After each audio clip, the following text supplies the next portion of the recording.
Every winter, the same ritual begins. News channels flash red maps, schools shut down, masks return, and we are told again that farm fires are poisoning Delhi. Like October, November, we have stubble burning that will happen for like 2 to 3 weeks. It becomes so high that we just assume the same thing is continuing, but we're still continuing to blame them even in December. But while we keep reacting to headlines, decades of policy failure, the real story is quietly unfolding beneath the surface. In the white paper by the Central Pollution Board in 1997, it specifically says city needs 15,000 buses to meet the transport demand in 2000. And at that time, there were 1,000 buses. Like even now, we're operating 6,000 buses. And there is no reason why, even after 28 years, we still didn't find a path to get those buses on road. This is not just about smoke. This is about how Indian cities were allowed to grow without accountability. The data tells a far more complex and far more damning story. When it comes to air quality monitoring data, we operate in a phase like beggars can't be choosers. Sadly, 79% of the cities that report in that bulletin have only one monitoring station. Even CPC guidelines say that we need minimum of 4, then only the story begins. And here's the uncomfortable part. Delhi tops list have like 40 stations. We carry at least 101 for the Delhi and the immediate satellite regions. So even though the push for EVs is commercial, we do see that as a win for urban air quality. Now, the electricity that is used to charge those vehicles is coming from coal-based power plants. That is still an issue. From a life cycle perspective, it doesn't make any sense. Today I'm speaking with air pollution scientist Sarath Guttikunda, who spent over 2 decades modeling emissions across Indian cities. Entirely up to the decision makers to put their foot down and saying, I need to take care of no matter what. In this conversation, we cut through the noise to understand where our pollution really comes from, why our current solutions are failing, and what it would actually take to design cities while breathing isn't a daily health risk.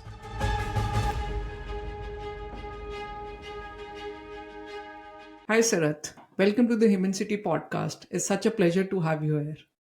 Thank you. I'm looking forward to our conversation. Thank you. So, Sarath, when we talk about air pollution, especially in Delhi, we are blaming the vehicles, stubble burning, or factories, or even the dust coming from the construction.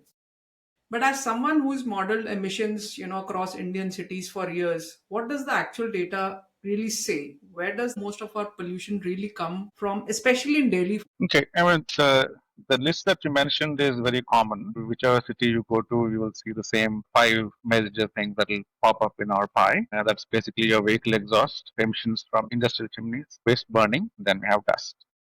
And these are the major pies. About 80 to 85% of your story basically comes from this. Apart from that, seasonally, we have storms in April, May that's coming from the west. We have now like October, November, we have stubble burning that will happen for like 2 to 3 weeks. And then you have occasional spikes from Diwali and a few other festivals. So those are all occasional stuff. So, if I talk about the percentage of all of these sources, which is the maximum? Is it due to the vehicles or is it because of the stubble burning? Because in winters, our atmosphere really changes. So, if vehicles are the sources, then it has to be throughout the year. It cannot be only the winters. So the story here actually gets complicated depending on who you talk to and when you talk to. Because Delhi's air pollution is most often talked about only now. Now, as in that is November first week, and the media is talking, we are talking. So at this point in the winter time, the pie completely changes. Just about when the temperatures are dipping, if they're going under like 15 degrees centigrade, you have heating popping up, which means that your residential sector pretty much takes over your pie. So at this time, the pie will look like not 30, 40%, or even 50% sometimes will be cooking and heating emissions that are contributing. The rest of you have your industries, dust and waste burning that's contributing. And we also noticed in some of the source apportionment works that during the winter time, the waste burning contribution actually is more because people are burning whatever they can get their hands on, especially if you go to marketplaces or areas where more guards are around. So they end up burning waste, and that actually shows up in the source of factories as well.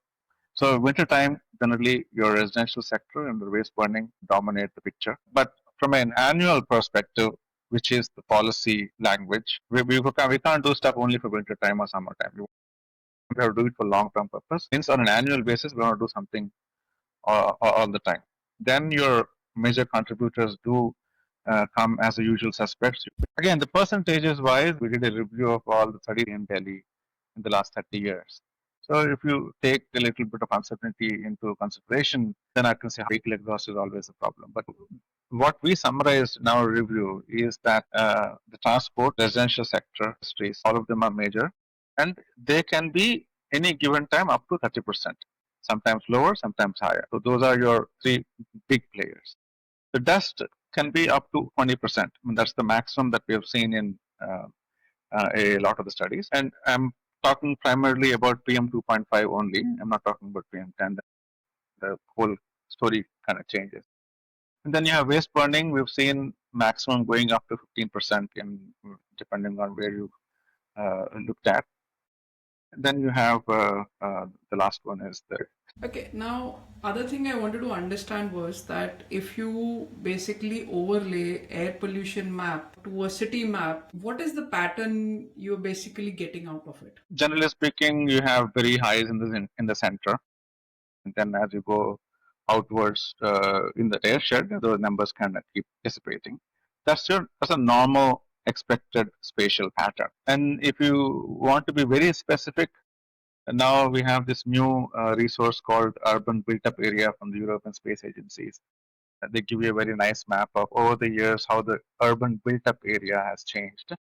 And you will notice that the highs that we're talking about, the concentrations that are really harmful to us, they're pretty much nicely overlapped with that built up area. And of course, they're always centered more in the center than going outwards. Are you saying that wherever we have major density, that is where the hotspots would be? Pretty much. As a first order proxy, we will assume that where the population is, that's where most of the energy consumption is happening.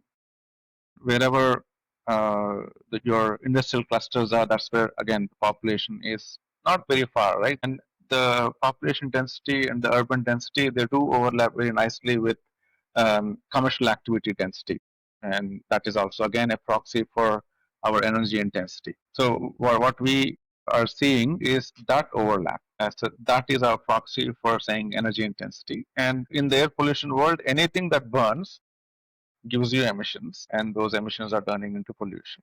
And higher the energy intensity, higher emissions means higher pollution. So, is it something to do with how we are planning our cities? Does it have some relevance or some connection with that?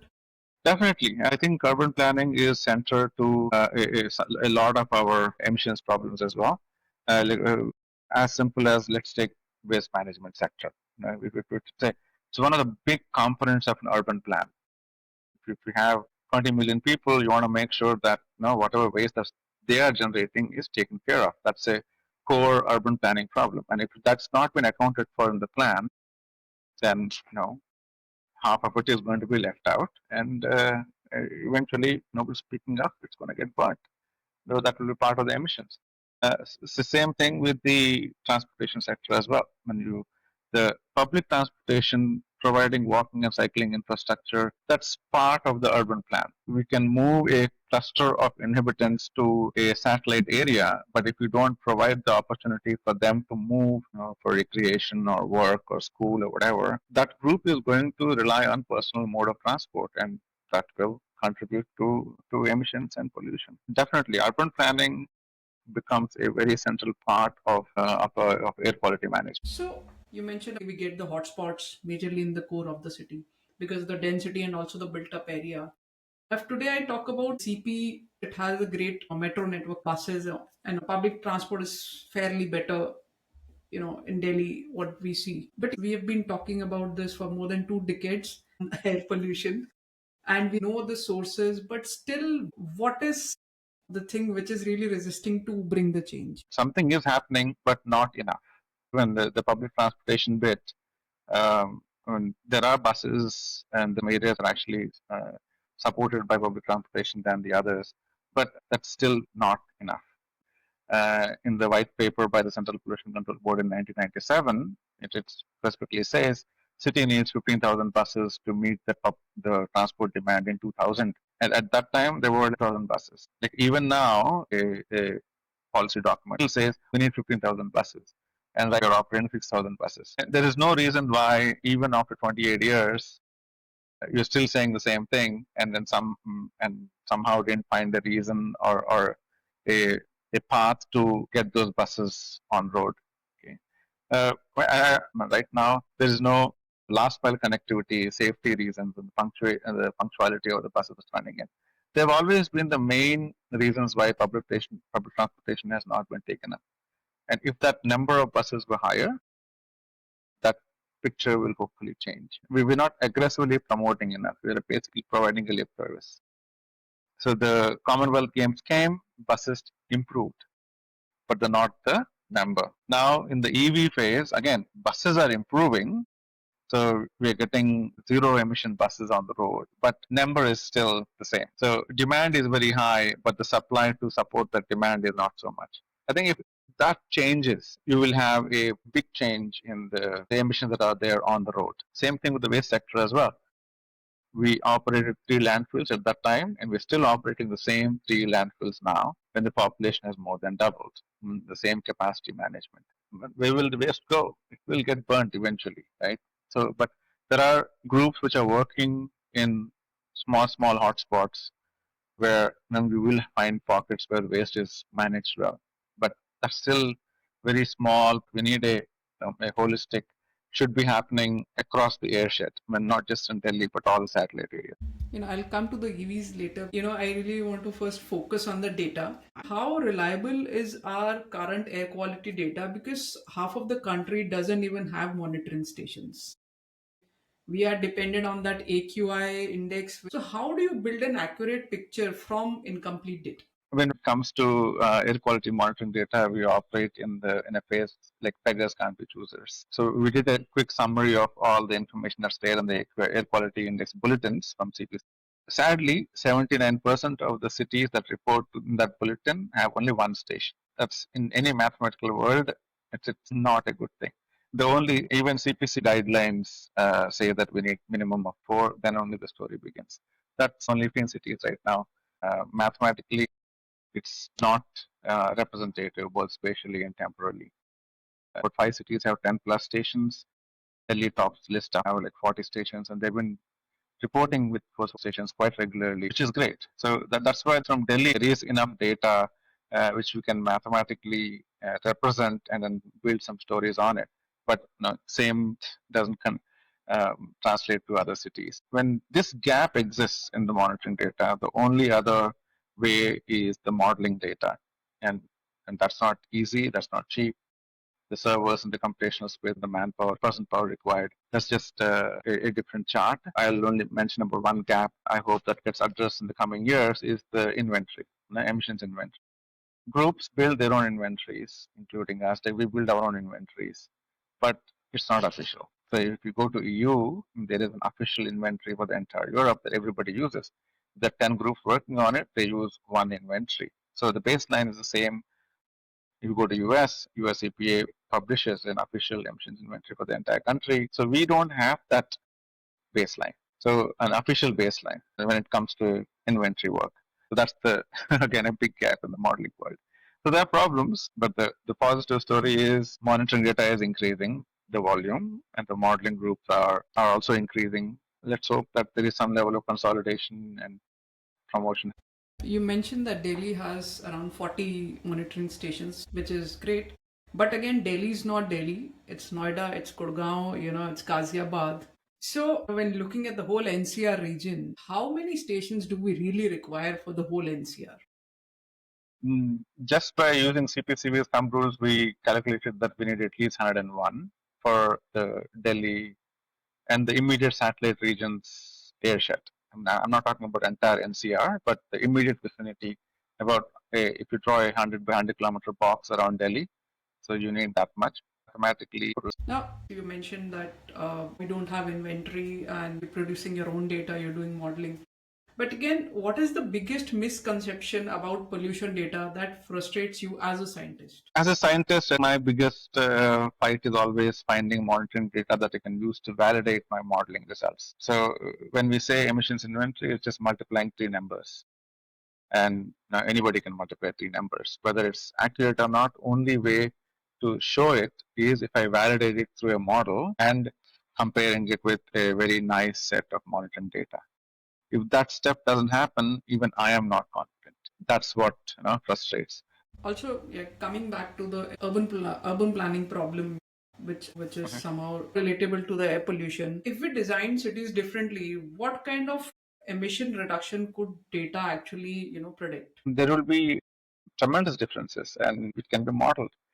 Um, Again, it's just math, and nobody's stopping us from doing any scenarios. I can do 100 scenarios. As simple as one of the things we talked about, lease. If and right now I think registrations are about 10% or so, which are EVs. Now, what if that happens? That is 50%. We can model that. So, if a study currently tells me that passenger vehicles are responsible for 15% of the problem, 5 years from now, if that passenger fleet is 50% EVs, which means that I have addressed 7.5% of my total problem. Hypothetically speaking, if the city overnight decides that we are going to charge 500 rupees or 1000 rupees to enter South Delhi, the way London has this ultra low emission zone, basically, I'm pretty sure to drop 20% of the fleet that's coming in.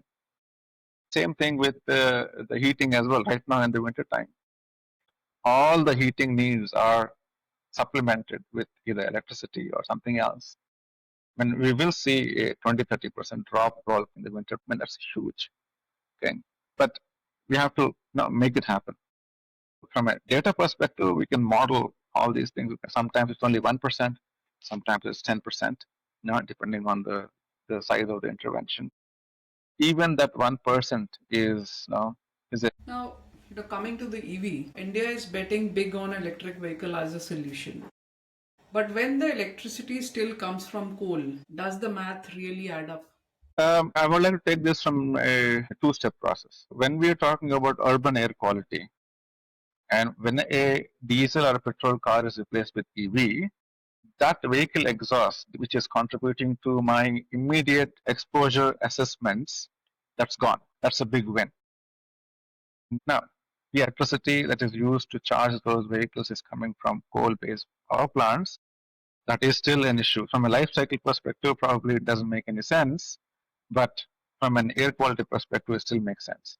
So if we had stricter controls and we made sure that the power plants are also compliant with the new standards, then the grid average emission factors will also come down. So you will have benefits from there as well. I'm an air quality person, so I'm talking about urban air quality. I'll say put more EVs on the road, reduce the exhaust emissions on the road, and reduce the exposure levels on the road. Why not? Again, 20 years or 30 years back, we came up with CNG as a solution. Then we moved from BS4 to BS6, coming to EVs.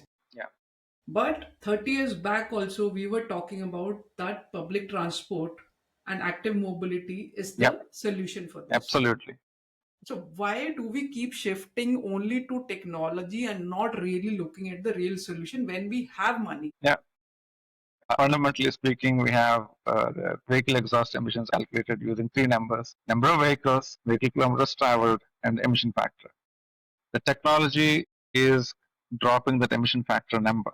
That's it.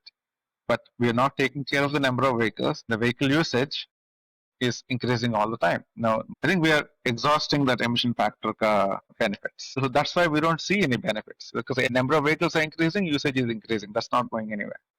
We need more public transportation and aggressively promote usage of public transportation. We need infrastructure for walking and cycling and aggressively promote walking and cycling, especially that last mile connectivity. And that will drop that usage number in the exhaust emission calculations. Big drops will happen. Like you said, we've been talking about this for a long time. I hope that narrative changes. If you had to choose between investing in EVs or better public transport, what would really clean the air faster? Public transportation. The two reasons. One is your carrying load is very high. Our buses do run at a dense capacity. Per kilometer, any given day, we have 40 to 60 people in the bus. And in an ideal world, that is replacing 40 to 60 cars. So it's a big win. Second part is the road dust resuspension. So one vehicle is responsible for road resuspension versus 40 or 60 vehicles on the road responsible for road resuspension. That will be a drop there as well.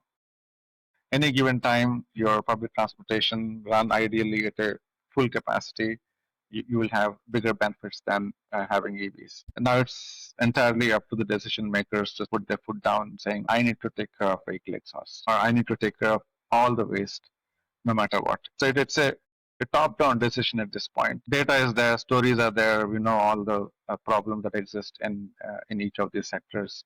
Now we just have to address those the right way. You work with a lot of city governments, they do have in-house team. So what do you feel is, capacity missing in them? Technical capabilities have always been low, especially when it comes to modeling. PCBs have always been seen as regulatory bodies, and they're really good at monitoring. And not just for the air, right? Audits that come for the industrial level, individual complaints. They have addressed all of them, but all from a regulatory perspective. So in that sense, their limitations have always been, I'll monitor and I'll report. The analysis part has always been external. And this is something that we do want to address. We find that if the groups actually understand how the emissions and pollution modeling happens, and if they actually are receptive to some of the scenario stories. And the phrase that we use is fear of modeling. Oh, if I press this button, something will crash. So we need to remove that fear. Saying you put something, you get the data and draw a graph, which is a very straightforward process. And that the same understanding has to come for modeling as well. Even in emissions and pollution modeling, nothing is wrong.